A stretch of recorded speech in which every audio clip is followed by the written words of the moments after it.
Two stations were targeted during peak hour in the country's deadliest attack since 2004. Russia already opened a criminal investigation into possible terrorism after two twin blasts. Well, the first explosion happened just before 8 a.m. local time, killing 22 people and injuring 11 at the Lubyanka station in central Moscow.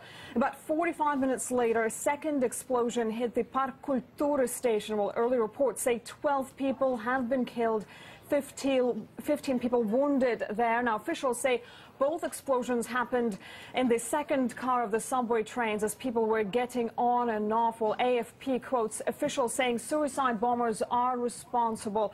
Well, the Lubyanka station sits right under the Russian Federal Security Service headquarters, formerly the office of the Soviet-era KGB. Now, rescue workers are there on the scene. AFP reports they're having trouble accessing the site because of rubble from that blast. Well, over the last decade, of course, the Russian capital has suffered serious blasts, often claimed by militants from the Caucasus region of Chechnya there, Dagestan, Ingushetia. But this has become less frequent in the last years. Of course, we'll get all the details for you as soon as we get them here. But right now we can go live to several hundred meters from that Park Kultury metro station to the newsroom. We're going to talk to Yulia Shapovalova, my former colleague. She's an anchor for RT News Channel. Yulia, you were underground when the blast happened. Just describe us what you saw happen.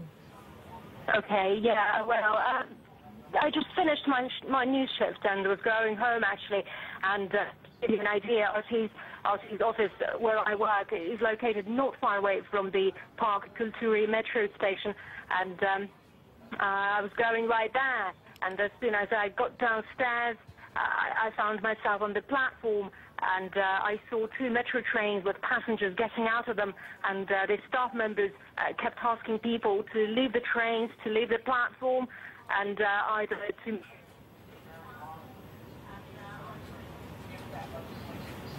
All right. Well, this is, of course, all too familiar. 2004 bomb blast claimed by the Chechen militants, 41 people dead. Where is this coming from?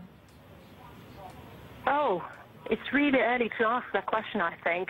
Just, I'm not the one who can answer that question, unfortunately, because at the moment I'm feeling like a lucky because I really consider myself very lucky at the moment. And when I got upstairs and I saw all those people calling their relatives by their mobile phones, I started realizing that I had survived myself, really. So, Anastasia, probably it's too early to ask me that question. Absolutely. Well, I think we were showing that footage that you shot on mobile phone, or anyone else who was there at this scene, of course, very chaotic, very hectic. Thank you so much for finding the time.